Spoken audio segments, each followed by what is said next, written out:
Today we're here to kick off our Raise Maryland campaign to raise Maryland's minimum wage from $7.25 an hour to $10 an hour over the next 2 years.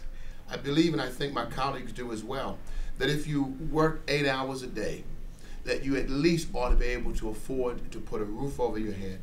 You ought to be able to afford some health care. You ought to be able to afford gas in an automobile. You can't support a family on what we now call the minimum wage.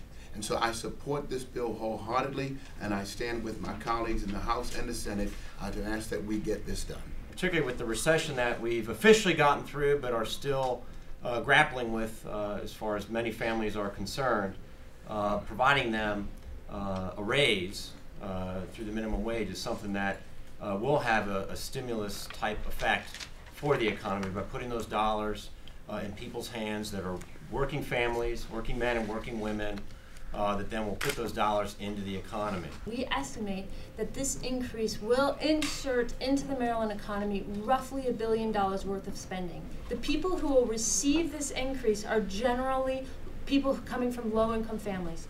They are the people who are most likely to, when they receive additional earnings, have no choice but to spend that money immediately on necessities in their local economy. We currently pay well above the minimum wage for minimum wage types of jobs, entry-level jobs, because we think it does make good business sense. When you're hiring local people, you're paying them a livable, higher rate.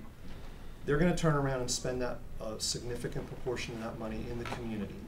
70 years ago, we faced another economic downturn called the Great Depression. We're now calling this the Great Recession. And I think sometimes we forget the history lessons that we learned during the Great Depression. We did not have a minimum wage prior to the Great Depression. That was introduced during the Great Depression. We did not have 40-hour week prior to the Great Depression. That came as a result of the Depression to stabilize the working class in this country. In 1968, just days before his assassination, Dr. King told striking sanitation workers in Memphis, Tennessee, quote, "It is criminal to have people working on a full-time basis but getting a part-time income. We are tired of working our hands off and laboring every day and not even making a wage adequate with daily basic necessities of life," unquote. Well, to our shame and to our discredit, the real value of the minimum wage today is less than it was when Dr. King spoke those prophetic words on that day. We believe it is time for Maryland to do the right thing and raise its minimum wage.